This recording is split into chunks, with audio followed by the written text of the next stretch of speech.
Hi guys! So for today's video, meron na naman nga po pala tayong i-review. Ito nga po pala ay galing sa P2P. Okay? So ayan guys, as you can see, ang ganda ng packaging niya guys. Alam niyo ba kung magkano lang to guys? Nako! Sa murang halaga, meron na kayong matte lipstick. Okay, this is liquid matte lipstick. OMG, grabe guys. Alam nyo ba guys kung magkano lang ito guys?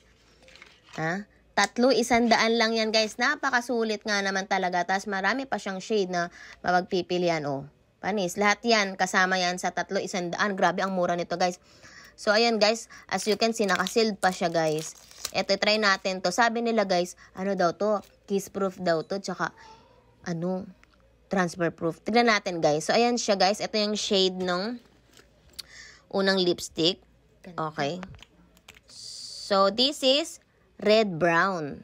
Ang ganda ng shade niya guys. Tapos amoy siya amoy siya cream ganun. Creamy ganun.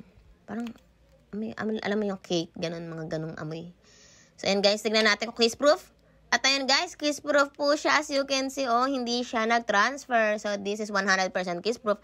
So, tingnan naman natin kung mag-transfer to sa tissue. Oh my gosh! Tingnan nyo guys.